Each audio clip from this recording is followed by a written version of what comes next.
Senator Joni Ernst has dedicated her life to Iowa and her country, having served in the military for over 23 years and now in the United States Senate.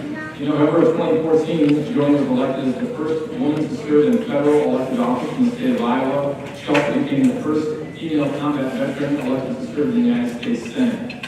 Born and raised on a farm in near Stanton in southwest Iowa, Joni's parents instilled in her the values important to Iowans: hard work, service, and sacrifice. Joni resides in Red Oak with her husband, Gail, and their daughter, Libby. Please again welcome our United States Senator, Joni Ernst.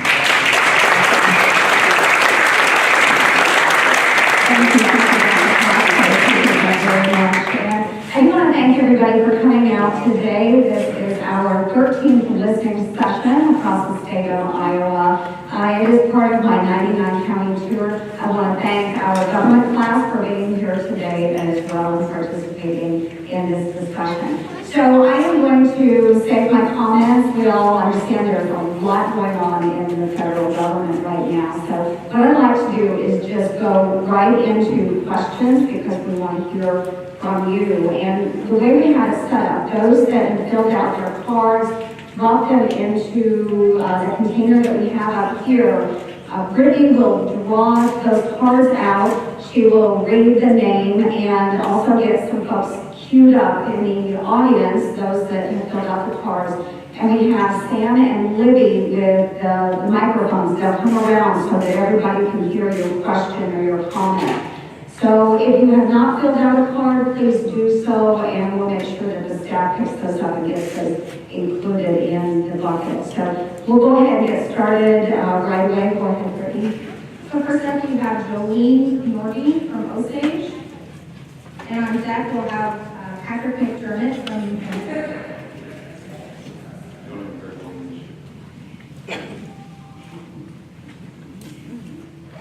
First off, Senator, thank you for your military service, and thank you for doing this job. It's not an easy one. We are all aware of that.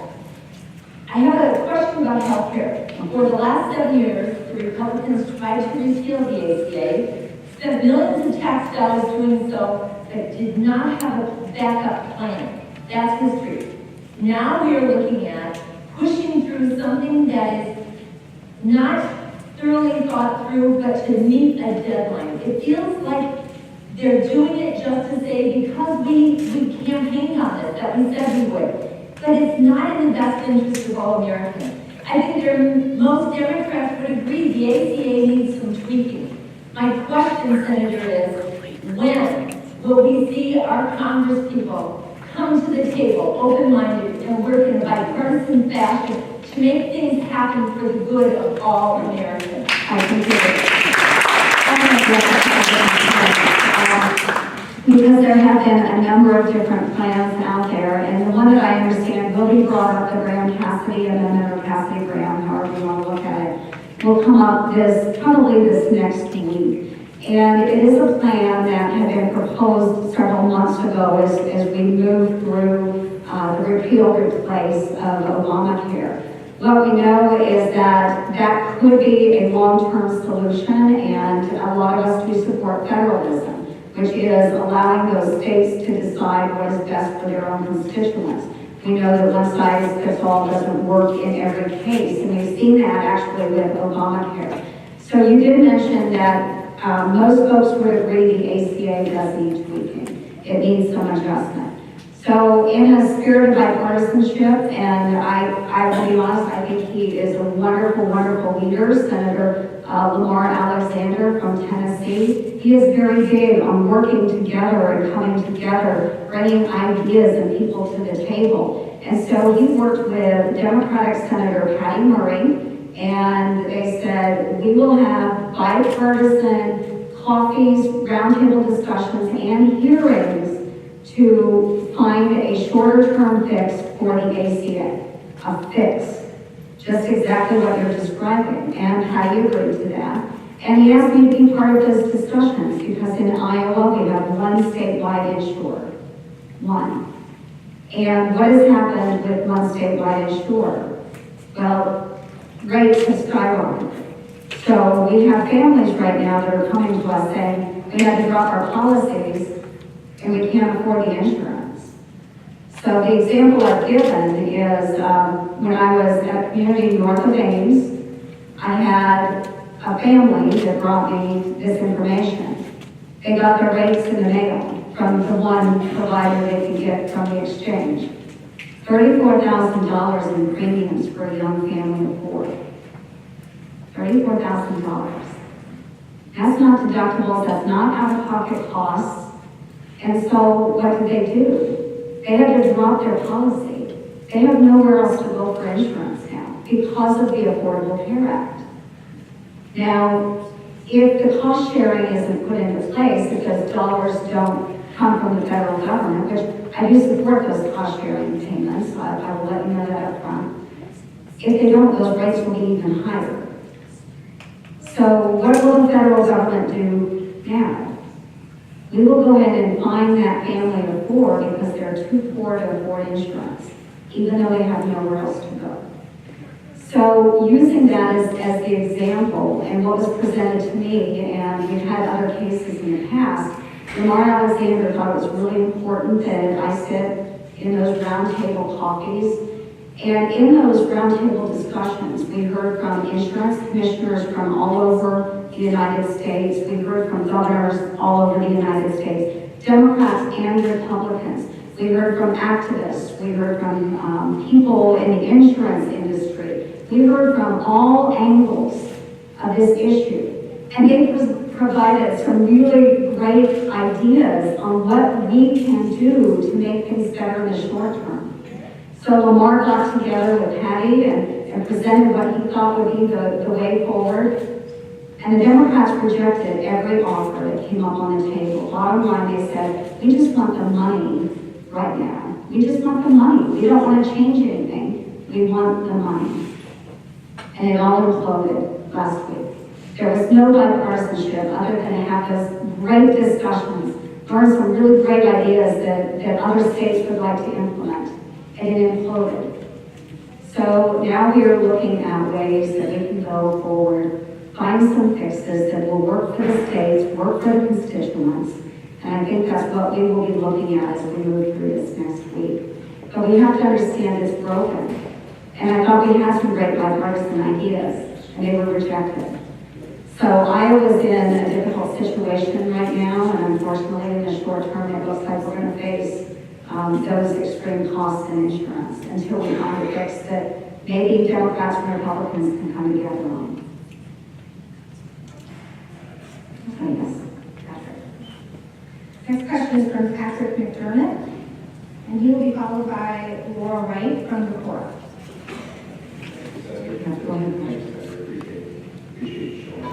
I've got a question about, pre-existing conditions. It has been addressed, but it hasn't been. I heard this morning Mr. Cassidy, morning Joe, who was last week, so made the comment, he said, you don't have to worry about pre-existing conditions that you take care of.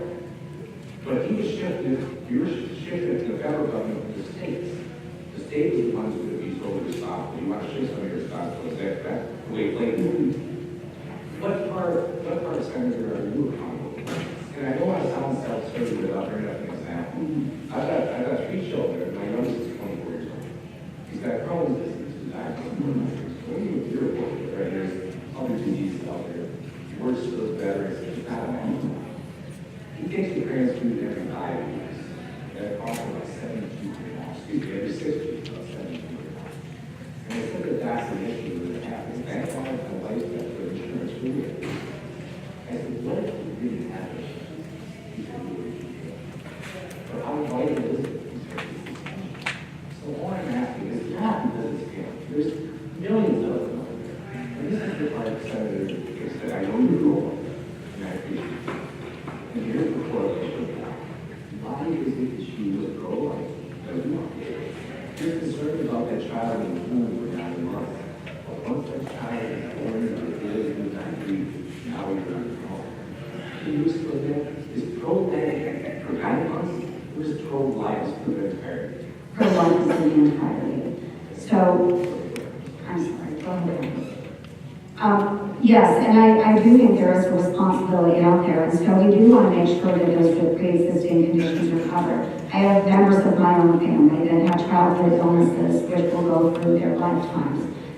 It is vitally important that we do that.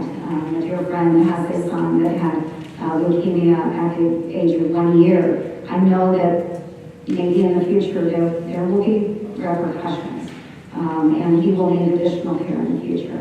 We understand that. So with the pre-existing conditions, and this is where we can envision some of the ideas that were brought up by a number of these individual states. And Maine actually had addressed the pre-existing condition issue, and those that do cost the system more, they have addressed that with an invisible risk pool, meaning that everybody that is purchasing insurance plans, they could be like a juvenile diabetic or somebody with Crohn's disease. They would buy a policy, same level of cost as anybody else out there, but they would be put into an invisible high-risk pool. They may not even know that they're in that risk pool. The insurance providers decide, is this someone we can take risk on? Is this someone we think should be in the invisible risk pool? And then there is a backstop of dollars that goes towards that risk pool.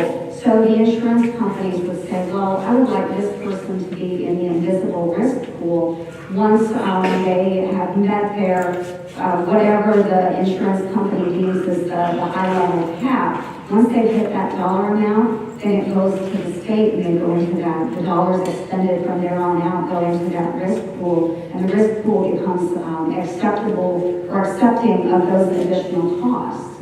So there's not really a cap there, and it's only capped as to the loss and where it would affect all of the additional policyholders of those plans. You're not going to put the stress accessibility, they say that access to insurance. Right. You're right, we look at what we're doing. Absolutely. And that's what this plan also addresses. And thank you, really great question.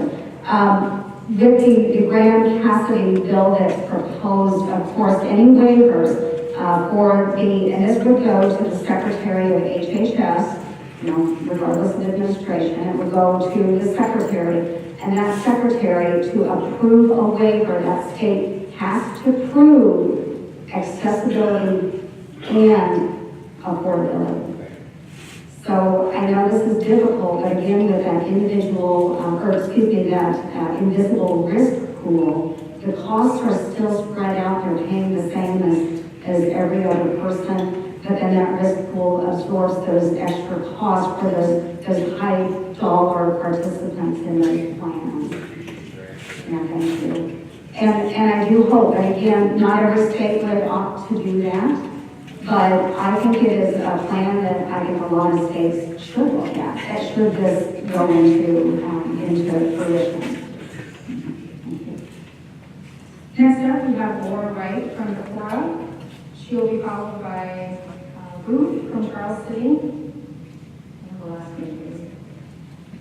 And Ruth is just a small comment, not very good.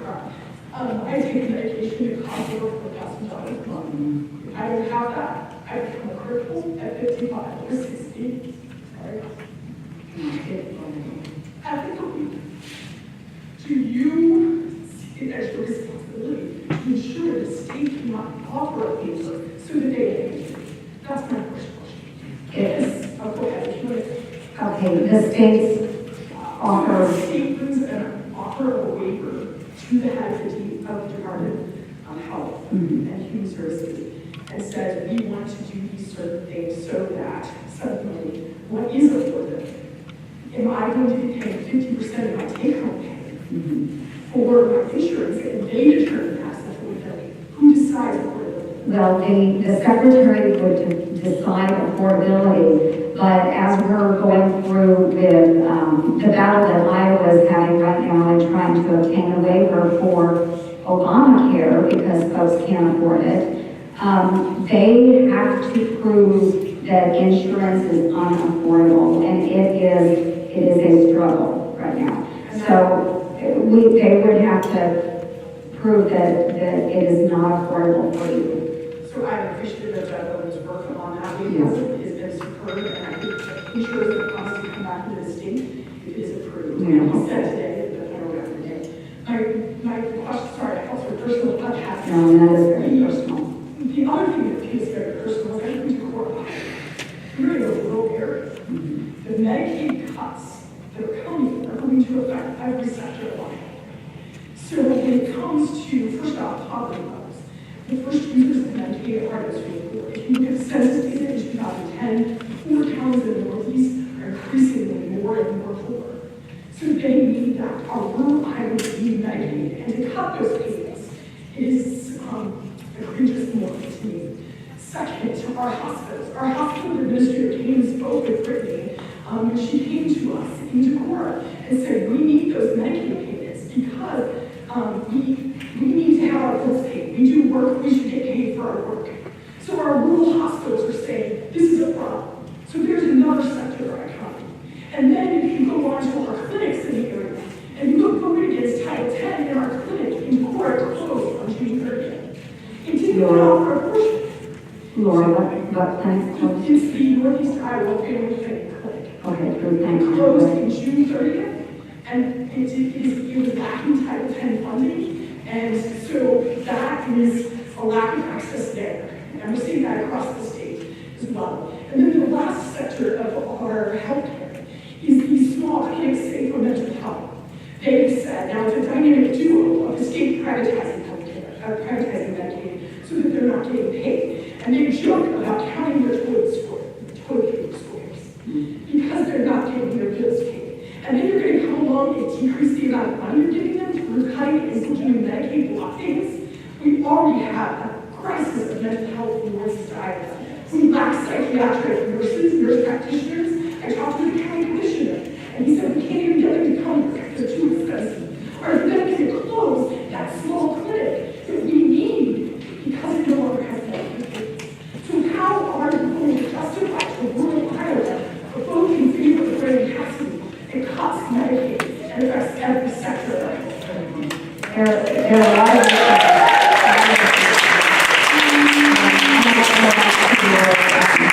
go back to the medication issue as well. And again, what I'd like to remind everybody is that what we have been talking about and what Obamacare was is an insurance bill. Obamacare was insurance, it wasn't health care. So we're addressing insurance, but Laura, what you brought up as a medication issue is health care.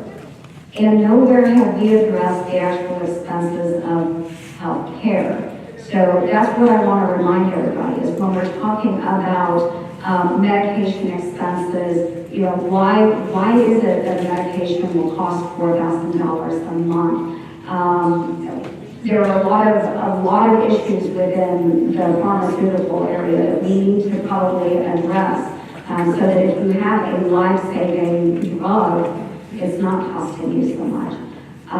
There are other issues with regulation and overhead that so many of the providers and practices and clinics have to put in place. One, we want to make sure patients are treated safely, but there's a lot of unnecessary regulation and paperwork now where our physicians are saying, I'm spending more time doing paperwork than actually seeing patients. And that doesn't bring any dollars into a clinic, it doesn't bring any dollars into their hospital if they're not seeing patients, they're just doing paperwork.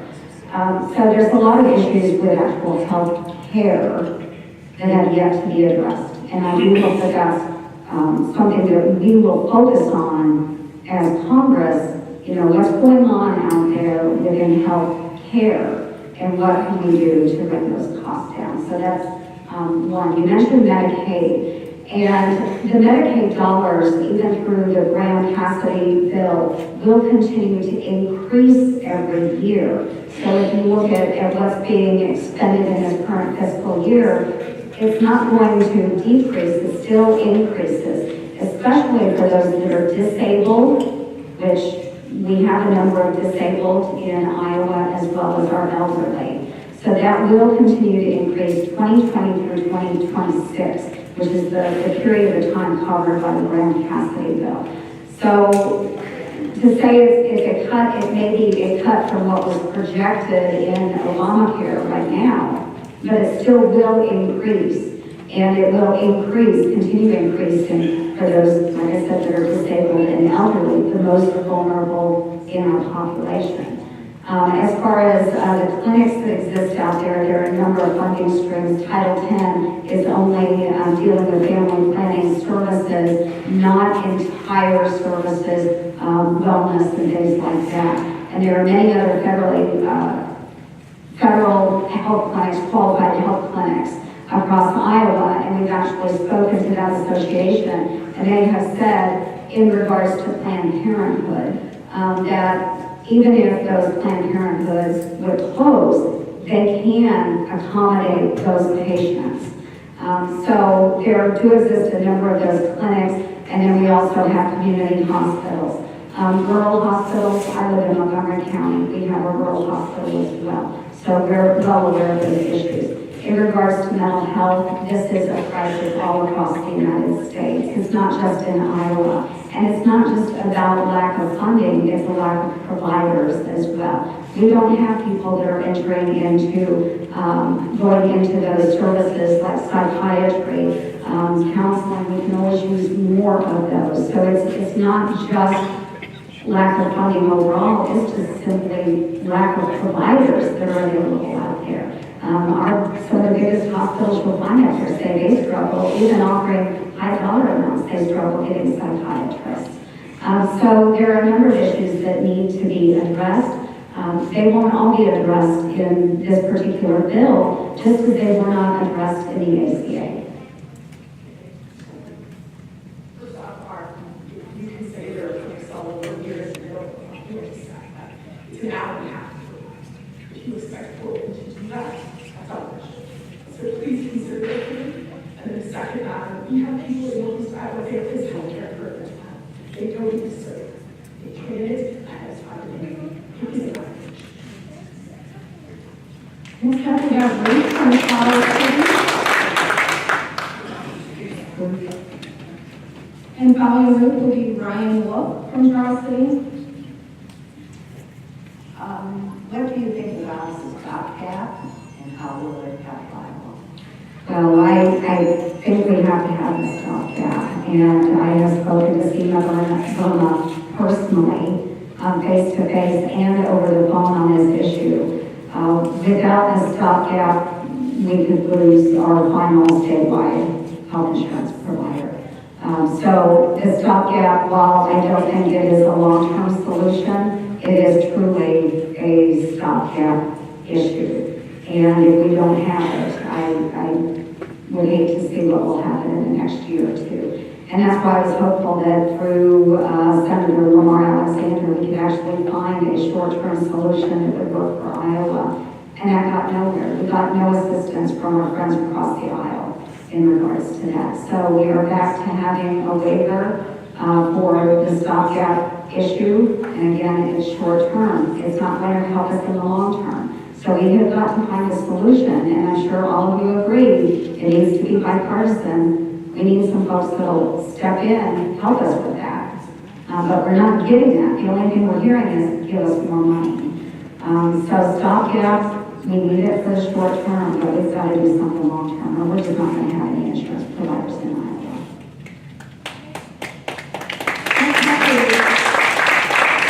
Ryan Wolf from Charles City.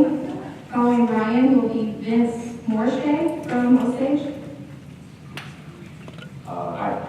On September 1st, the White House suggested President Trump plans to end the deferred action for childhood arrivals, which protects young children from being deported because of their undocumented parents. So what is your thoughts on that subject? Like, do you agree with that statement? Yes, I do agree that the president's stance on ending the executive order for DACA. And you know what that does? It forces us as Congress to find a pathway forward for our dreamers. So I do agree with what the president did.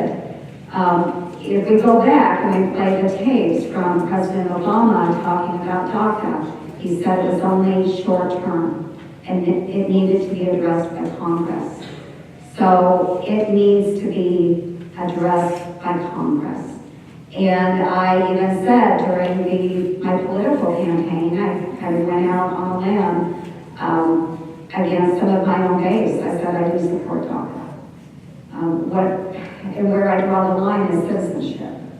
Now, I think that if we can find a legal permanent status for our dreamers, give them the opportunities that every other American citizen has, except maybe some of the citizenship rights.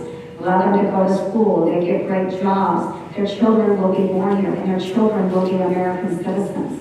If they're willing to step up, and I did talk to a dreamer a couple weekends ago at the Clay County Fair, she just wanted to know my thoughts on this. And she said, I don't care about citizenship. She said, just give me a legal permanent status so that I can go back to Mexico and see my grandmother and come back to the United States and know that I will be okay. I agree with that. But she also said, you know what? And we're standing by the National Guard recruiting group. And she said, you know what? I had gone to a recruiter about that, and they wouldn't let me enlist because I don't have a legal permanent status. She said, I love this country, and I consider this my country, and I'm willing to fight for my country. And I said, you know what? If you're willing to do that, I would consider a pathway to citizenship if you're willing to step up and serve in our nation's armed services. That is very personal to me, and I know that's very personal to her as well. A lot of folks can agree that we need to come together on this, and we need to find a solution. And I think we have a place here for our dreamers. It's just the differences on the tail end that maybe we don't agree with. And so what we want to do is find a pathway forward. But it does come with some other concessions that need to be made. DACA is a one-time fix. It's a one-time fix for a certain group of young folks that are here in the United States that are undocumented. We will continue having these cycles if we really don't get serious about securing our borders. I had people say, we don't need to secure our borders, but then we'll continue having folks coming into the country that are undocumented, and we'll go through the same situation in a number of years. So I differ a little bit from many folks out there. They think we need to have open borders. And to that I say that you're okay with all the sex trafficking, human trafficking, drugs, you're okay with everything coming over the border illegally. Because it's not just innocent people that are trying to make a better life. There are bad actors too. And what we need to do is then look ahead and find a better way to do immigration in the United States. And that should be our next step. So let's start with our dreamers. Let's find a pathway forward to them. It is our job as Congress to do that. It's not the president's job. It's our job. And so I'm there. I'm ready to have those discussions. But what we need to realize is not everybody is going to get what they want on this issue. Because just like healthcare, there are a lot of different opinions out there. So we just need to figure out how we come together, find a solution for this set of folks that are here, that are undocumented, but then we need to figure out what we do in the future about immigration. Thank you.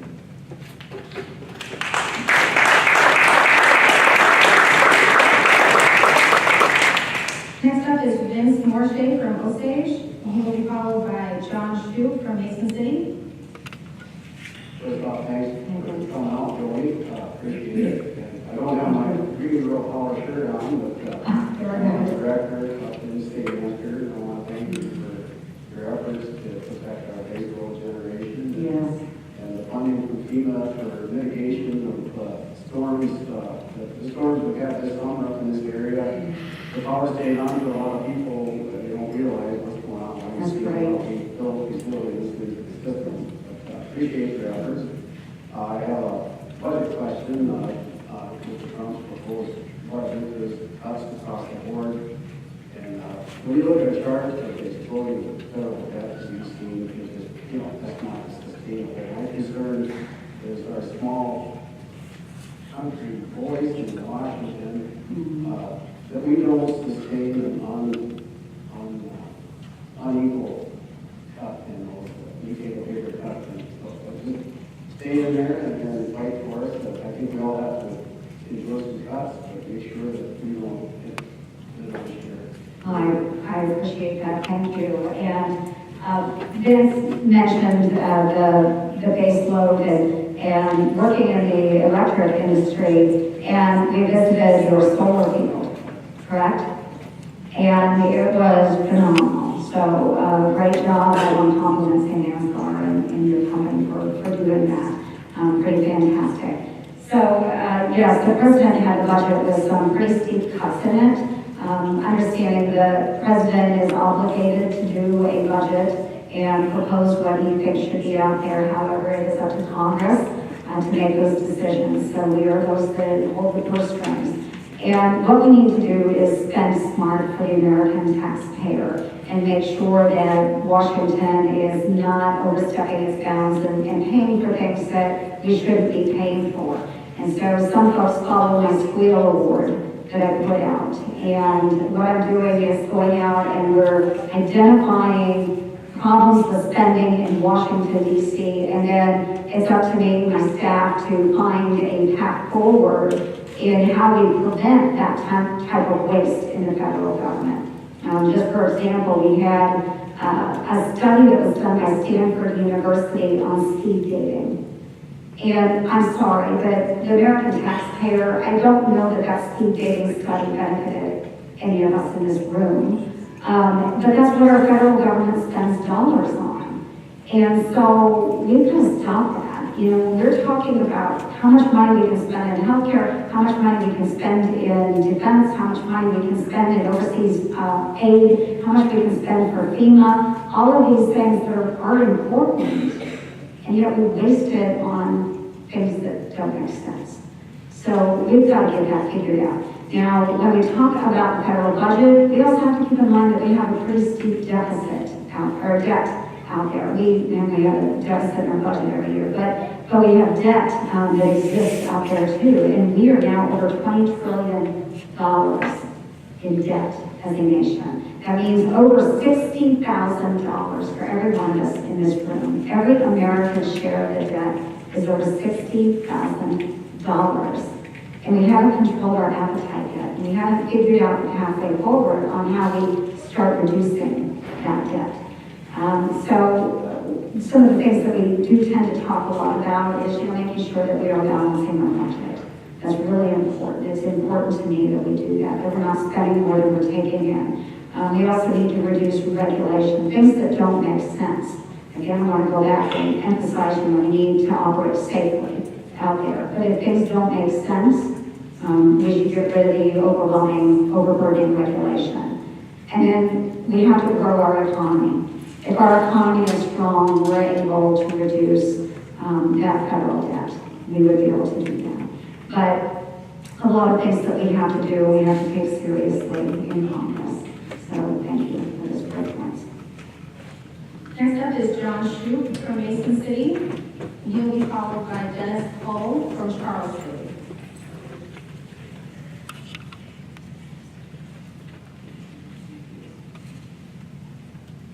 Yes, I was just wondering about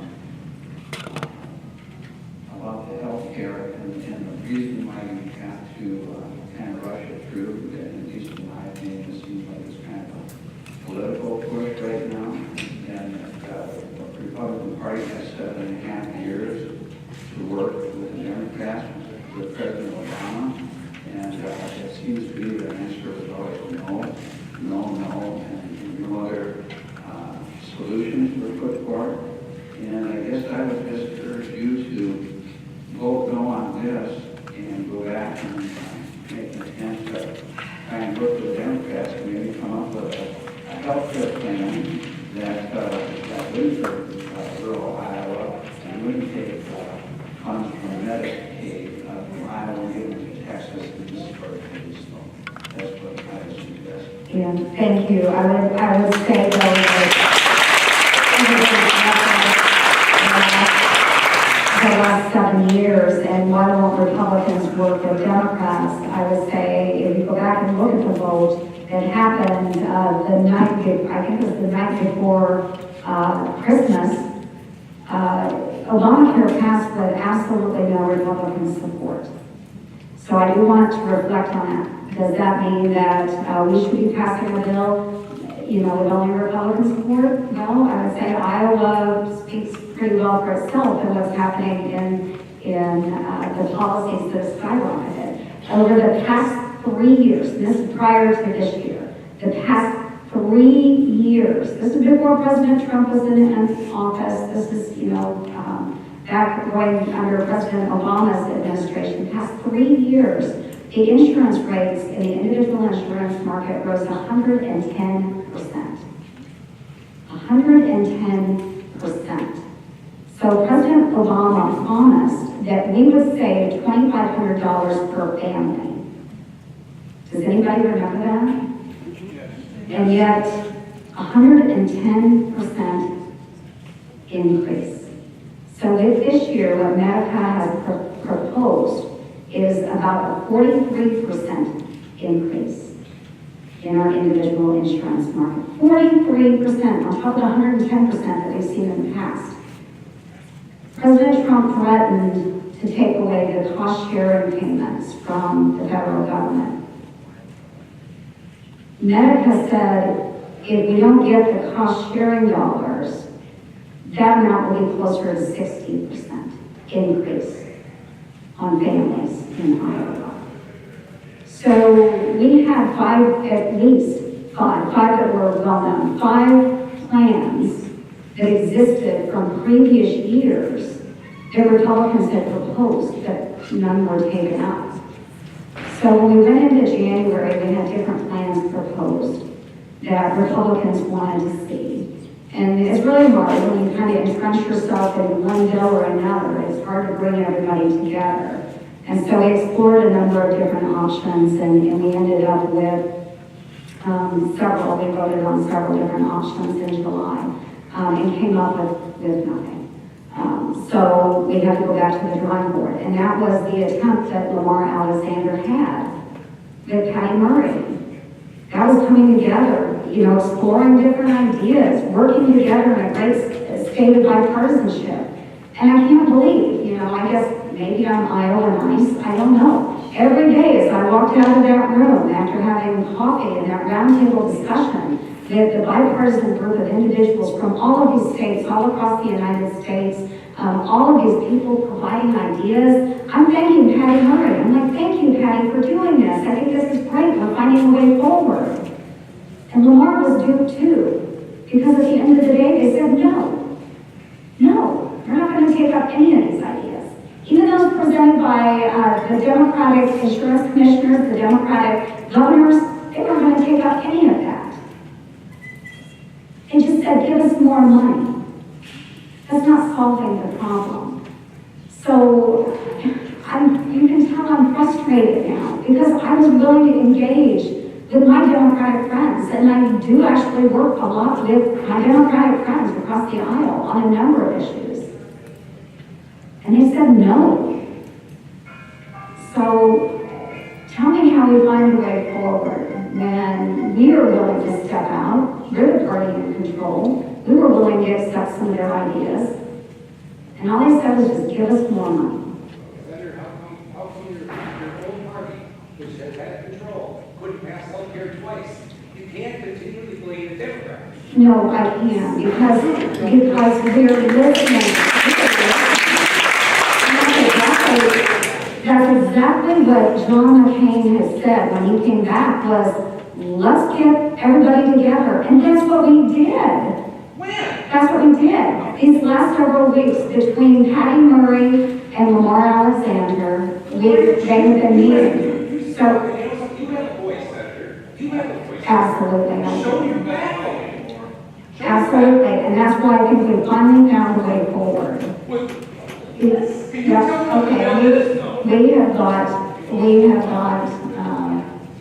think Dennis. Yes, our next question is from Dennis Cole from Carl City. Dennis will be followed by Leah Marks from Rudd.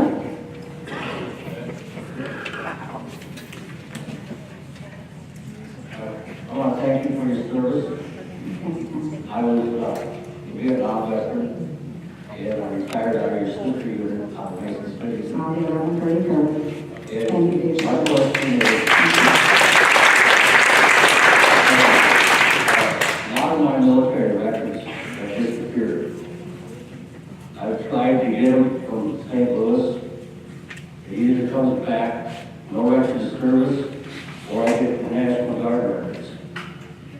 can I find my Vietnam records?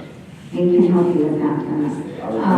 And what I'd ask for you to do is afterwards, we're going to get your information and we can help you with that. We've been able to go back, even stuff that was lost through the fire in St. Louis, we've been able to track some of that down. Okay, thanks. I was wondering in Vietnam, I was treated in back hospital, through front door, treated out the back door. I never received Purple Heart, and that's what I'd like to know. Okay, let's do some work for you. Thank you for your service. God bless you for doing that and stepping up to the plate. We will help you track those down. So I want you to see either Sam, Brittany, or Lily afterwards, and we need to get your information.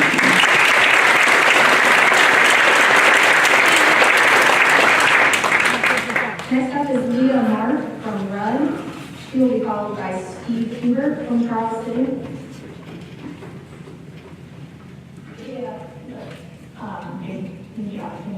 I'm calling y'all, I was on Matthew.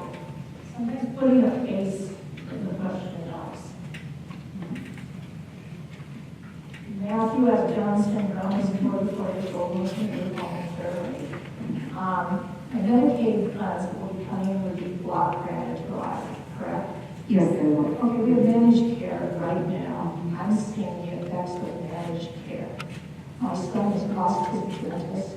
He almost has lost his primary care physician. How can I trust you to make sure that he gets the services he needs? Dentists aren't being reimbursed adequately. Physicians aren't being reimbursed adequately. My trust level is very low right now. This is a person that can't speak for himself. And many of the people in the group home don't have advocates. How can you assure me that he will get the services he needs? Well, we certainly want him to get the services he needs. So that's why those $900 going on into the future, again, will be focused on the disabled and the elderly. Rural areas do tend to have reimbursement rates that are very low, and I think that is an issue. So again, focusing those dollars on the elderly and the disabled is the way that we should do business. The money, the dollars will still increase, and you won't see cuts from this current year. The dollars still continue to increase. Well, they're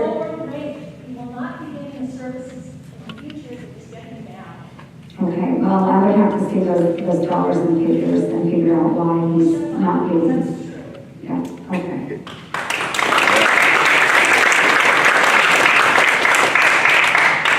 Next up is Steve Hubert from Charles City. He'll be followed by Ashlyn Bauer from Charles City. Thank you, Senator, for your military service and your willingness to stand up and serve in a body of elected people that don't get along with well.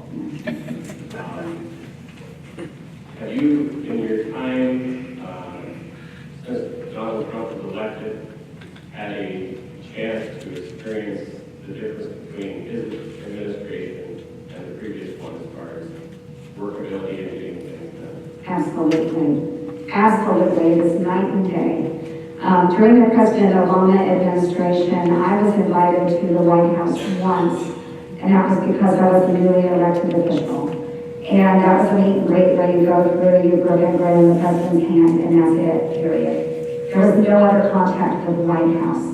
And in this administration, I had an opportunity to work with not only the Vice President, but the President on a number of issues.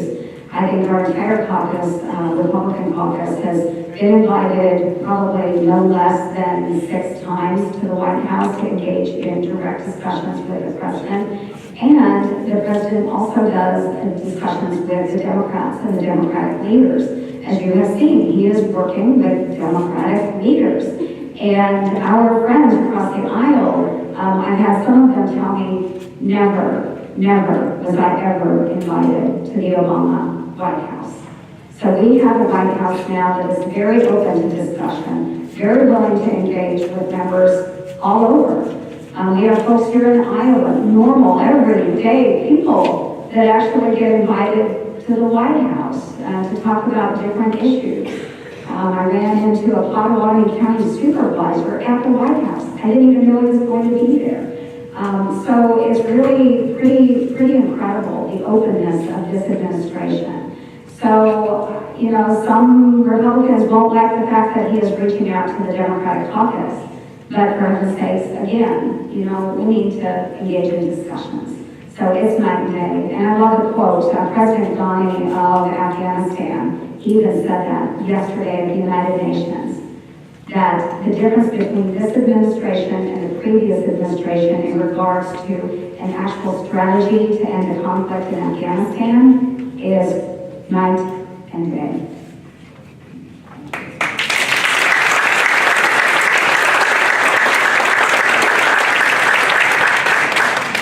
Next up is Ashlyn Bauer from Charles City, and she'll be followed by Carrie Shoup from Mason City. Hi. You have made comments on wanting to get rid of the Department of Education, and I just want to know how does this really benefit the public school system? I think that, yes, I think our Department of Education at the federal level can go. Not to say that there can't be collaboration between our states at the state level. But we have a federal Department of Education that, again, believes that one size fits all. And I don't think that's right. We have different types of populations in different areas, and the populations in Texas may be different than the population that we have here in Iowa, may be different than the population of the different school districts you might have in New York City. And so I think that those that best know how to meet the educational needs of the students are those that are actually closer to the students. So again, one size doesn't fit all. I've seen schools that have been able to do multi-grade classrooms and engage in that. And whatever works for their students, we want to enable our states and our localities to do that. Your school board, your school administrators, your teachers, and your parents know best how to educate their own students. So I think that we can. That's a lot of spending at the federal level for bureaucrats that will sit in an office making decisions about your education when they don't really know about the locations they are trying to educate. So closer to the people is always better, in my opinion. I'm going to give an example too. A few years ago, we voted for the Every Student Succeeds Act in the United States Senate and Congress. It was passed into law, huge bipartisan support amongst Democrats and Republicans, signed into law by President Obama. It returned most control back to the states. And so I'm thinking with all of that local control going back to the states, certainly there will be people at the federal Department of Education that won't have a need to be there anymore. Nobody was laid off. We still spend a lot of money. The people that have those jobs are just put elsewhere to do other things, and we continue to spend federal dollars in an agency when we should be spending those dollars right here.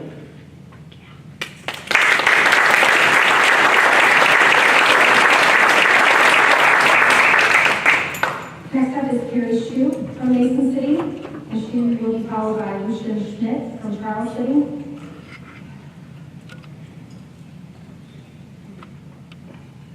Thank you. I was just really, I've been really concerned about tweets and unhealthy things that have been said by the president, and I don't know what you think about. He needs to put the phone down. I would agree. There are a number of tweets out there that we just know that you know, that's his way of expressing himself. Sometimes I don't agree with everything that he tweets out. And I've been able to state that I don't agree with everything that he says. And I feel okay pushing back on that. It's unusual. Yep, to him, you bet. And he says we'll agree to disagree.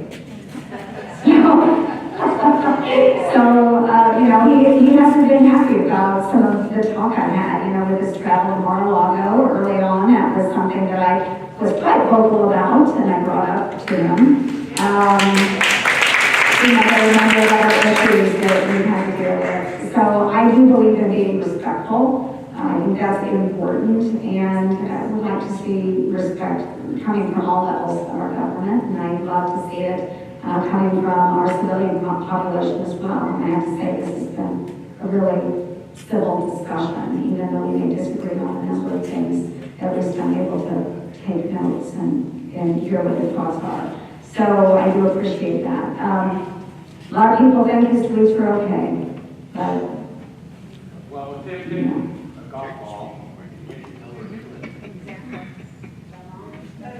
oh, I didn't see that. I'm sorry. That's not appropriate. Yep, not appropriate. So next up is Lucian Schmidt from Charles City.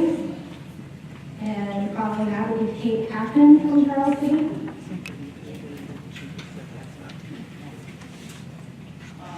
Senators, where the HR 5 regulatory bill is at in the Senate? What was the name of the bill? HR 5? What was the name of it? Oh, I don't know the House bills, the House numbers. Okay, the regulatory reform. Okay, I would have to go back and double check, and I'm happy to get some information on you and see where it is, either on the committee process or where it is right now.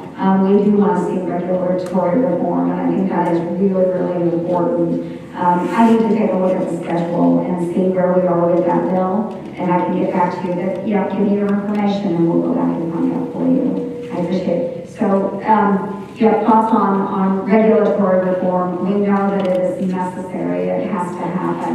That is one of the things we believe is very important to getting our economy going again. There's a lot of regulation on the books out there that just, it doesn't make sense anymore. Regulations that were passed in years past, we've got to reevaluate those. So thank you. Next up is Kate Pappen from Charles City. And she will be followed by Michelle Crumwide from Charles City. Thank you, Senator Ernst, for taking my question. I actually have a question and comment. In terms of, we've been discussing healthcare online here. On a personal note, as a woman to a woman, as a mom to a mom, I'm a nurse. I work in the trenches. The attack on women's healthcare in every single one of these bills that are coming out of the Republican Party to try to repeal and replace this Obamacare is attacking women left and right. It's cutting access to women's health care through Planned Parenthood and a Decorah office that was closed. 800 women in northeast Iowa lost their health care because that's been closed.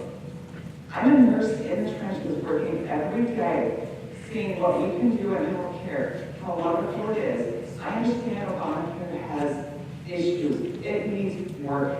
I've read that.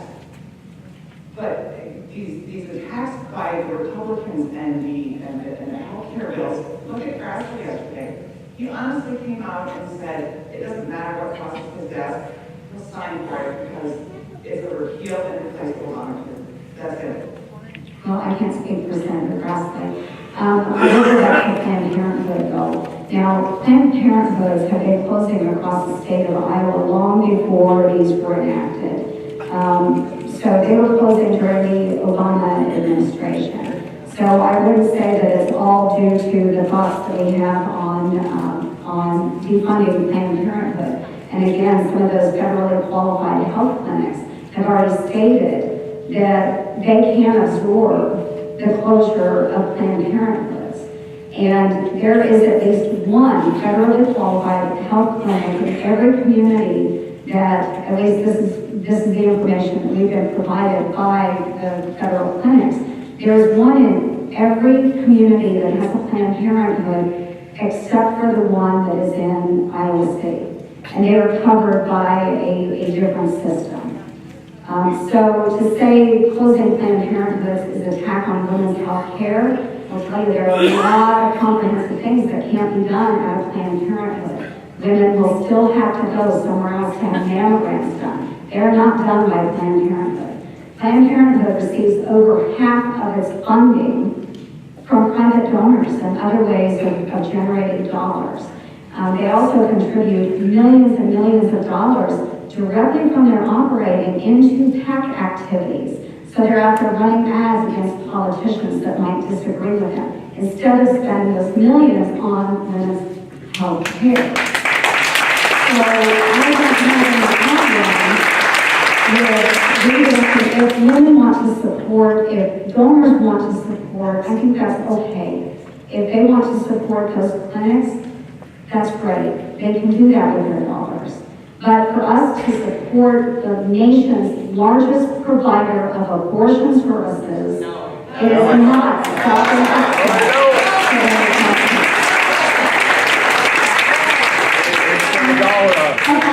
One quick comment on DACA. We talked earlier just about DACA and their ability to be able to become citizens of the U.S. And that would entail them getting jobs and becoming part of the workforce, going to school. They're here, they're doing that already.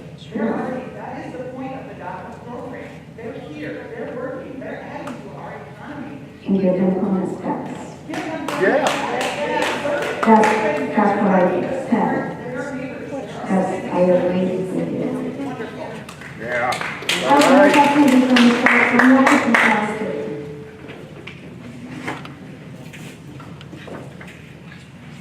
Hello, Joni. Thanks for taking my call, or my call. I will call you back. So, my question is on healthcare. I was lucky 72,000 islands that got their cancellation letter yesterday. Celebration. For Gospel Shield, Medica, my premium would be astronomical. So, do you know when the Cassidy Graham bill will come to vote, and will you vote yes for it? I'm leaning yes, I'm leaning yes, but I will caution you, and I'm sorry that happened. And here's the real live person who just got their cancellation notice from Blue Cross Blue Shield. With Medica, I don't know that you will find reasonable rates, and that's why we're looking, and that's why Laura Alexander was working really hard to find something that would fall into place soon. And that's what the Democrats rejected. It was really hard. So, My premium also with Blue Cross Blue Shield was like 12,000 a year, and pre-existing condition. But ACA definitely needs more than tweaking. It needs to be replaced. Thank you. It's for Americans, we farm, so we purchase our own insurance. So it's a hardship on us also. So we want to thank you for working for us. Thank you. I appreciate that, and thank you for being willing to stand up and share that, because if those rates aren't affordable, just as I described with that family of 4 that has to purchase their insurance individually, they won't have insurance, period. Which the ACA claimed it would make sure everybody had affordable insurance, and that hasn't happened. So we have got to find an answer. With the Graham Cassidy bill, unfortunately, that would not start until 2020. Even if we got it passed, it still would be 2020. And that's why with Iowa, they are seeking a stopgap measure right now through the state. And the insurance commissioner has done a very good job at trying to figure out a pathway forward for folks like you. That has not been approved by CMS yet. We are hopeful that will happen very soon, because we have to have that information so that you can purchase insurance that is affordable, that is somewhat affordable. So thanks for sharing that. I really appreciate you stepping up.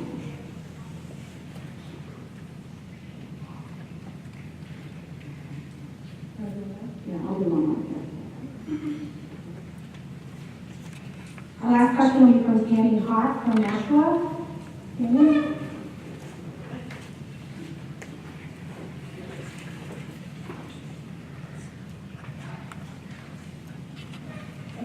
Ernst, thank you. I also believe in being idle, nice, and respectful. However, my life is on the line. I've been living with HIV for 24 years. For the first 6 years, I lived in silence because of the discrimination, stigma, fear, ignorance, shame, and hate. My husband died of complications of AIDS on October 12, 1996. I moved home to Iowa to have our son. Our son was born 2 months and 9 days after my husband died. I was willing to die at that time because we did not have the advances that we do now. I never thought I would live long enough to see my son graduate. He walked across the stage to receive his diploma in 2015. On December 27th, 2016, he made me a grandma. I am living to live, but I need access to my care, treatment, and life-saving medications. I will die without them. Healthcare saves lives and families. I survived AZT. The HIV community survived Ronald Reagan. This is so important to me. I was arrested outside of your DC office on July 22nd. We will not let this Tea Party, GOP, kill us now without a fight. Kill the bill, don't kill us. Graham Cassidy is one of the worst versions of the healthcare, the repeal healthcare that has come out. How can you support it? Senator Grassley said last night that he couldn't name something good in it, but he was going to vote for it because politically he had promised. That's a piss poor way to run a government.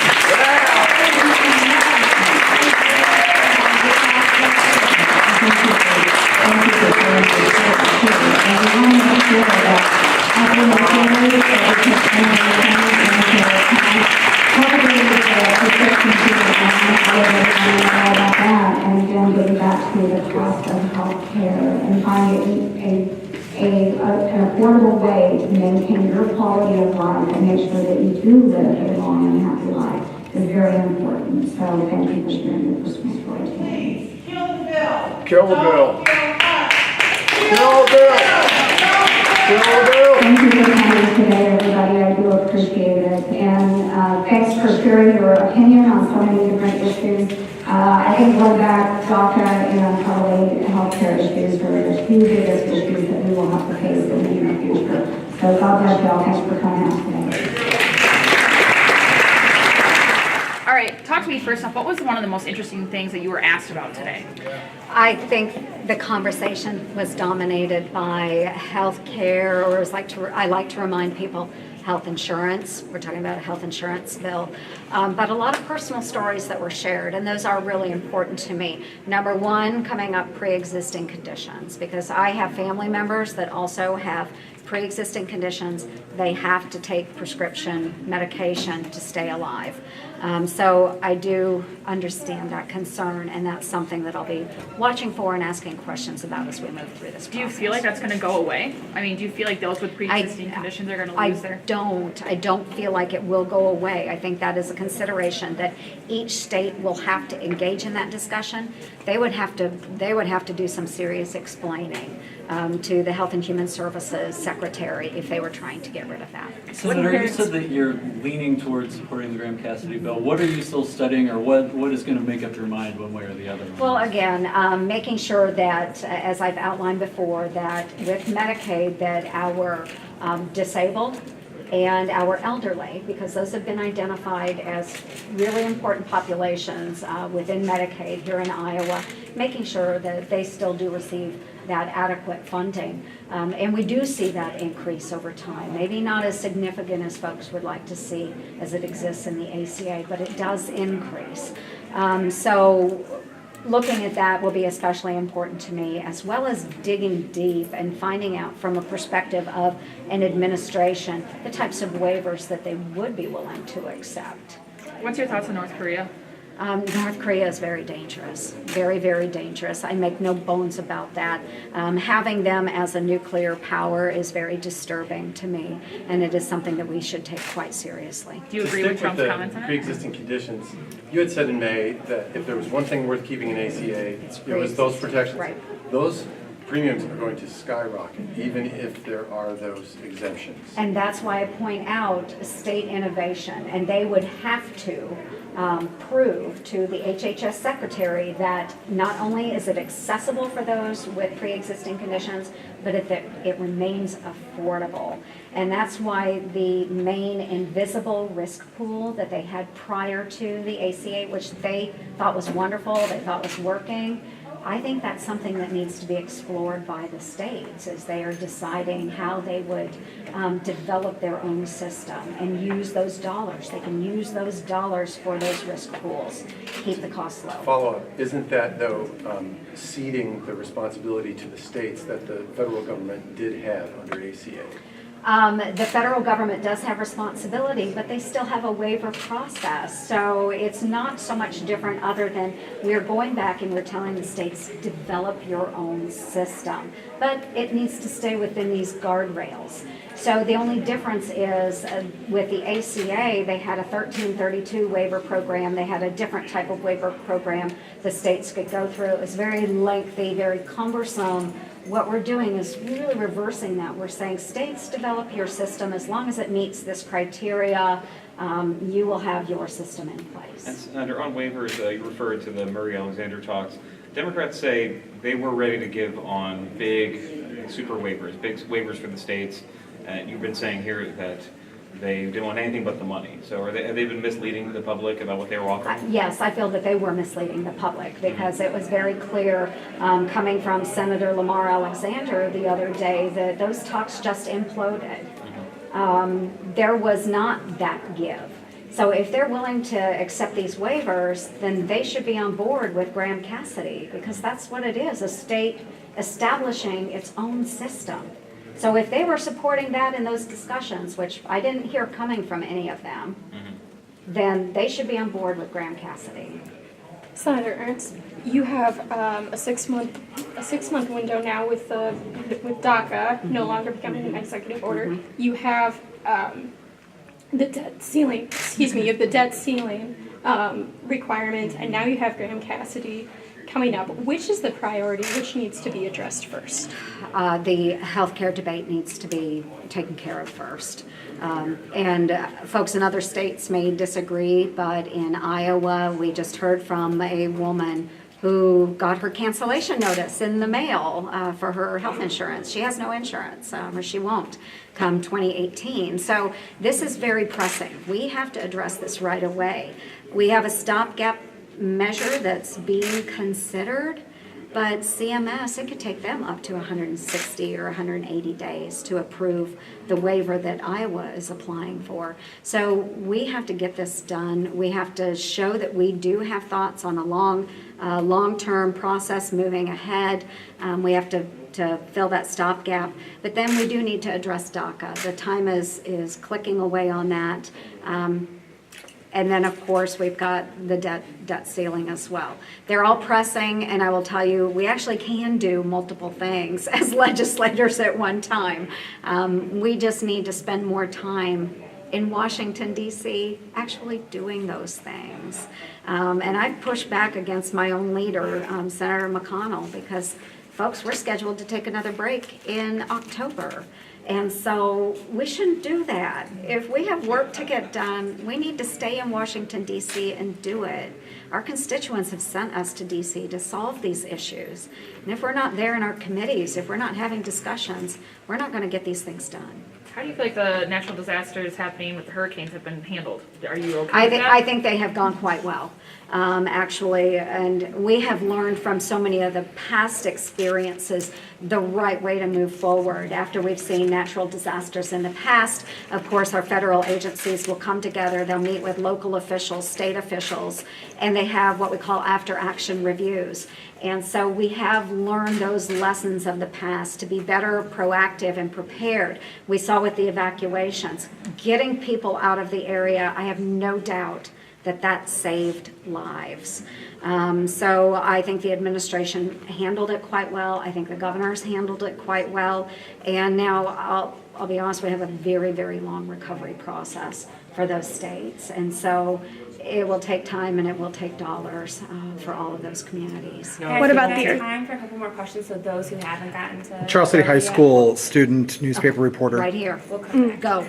During Sean Spicer's brief time as the White House press secretary, he misled and lied to the American people. He recently appeared at the Emmys making jokes saying this was the largest audience to witness an Emmys, a reference to when Trump sent him out before the press corps to insist that Trump's inauguration was the most widely viewed of all time, a false claim. What's your opinion on this, and what do you think it says about American politics today? Well, I can't say that he lied because I don't have any facts to back that up. I did attend the inauguration. I thought it was well attended, but I wasn't at the last inauguration, so I can't make comparisons.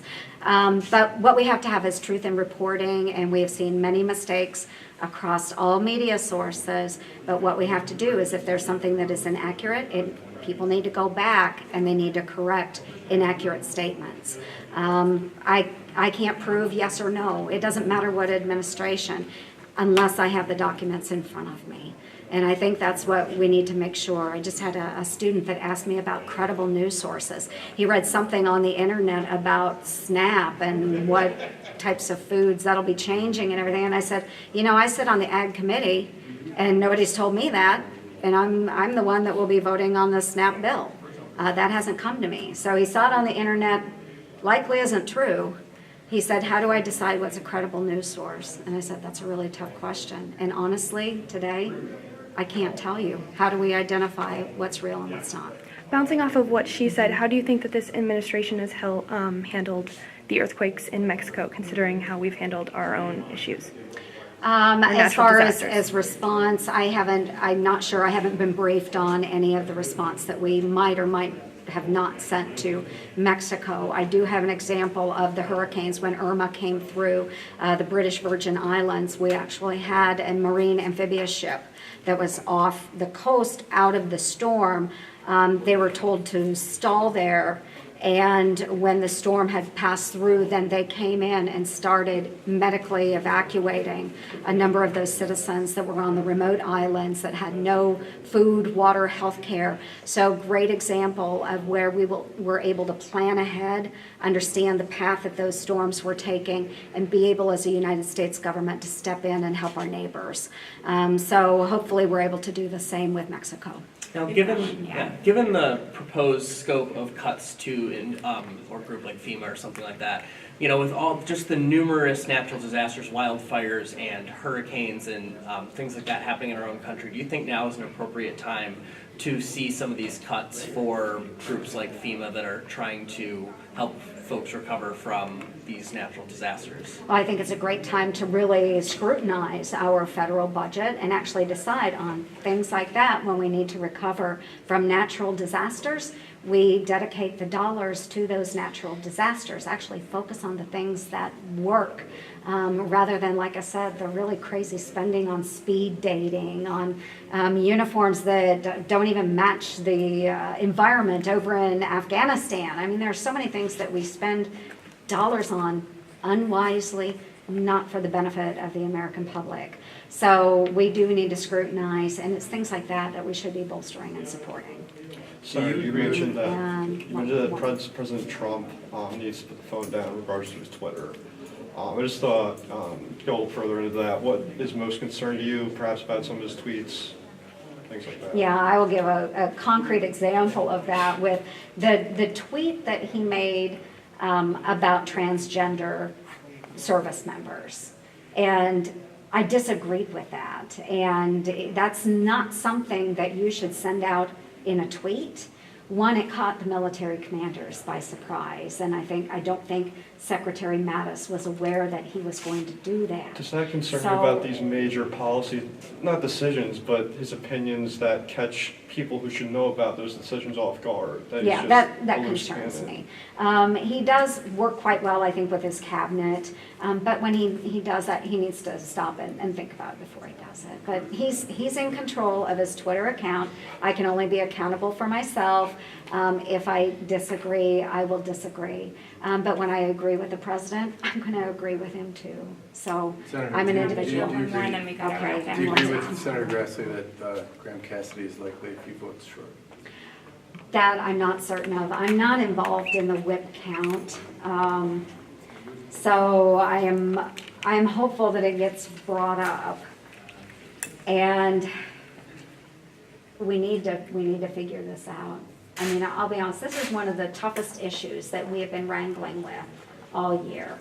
And if it's brought up, I hope we have the votes to pass it. I hope there's consensus on the bill.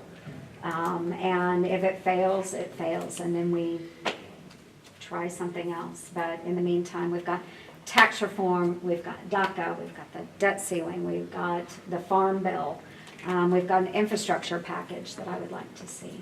There's a lot of stuff going on, and again, we need to be working. You sound resigned to the idea that it might fail. I would remain hopeful. I can't judge it right now.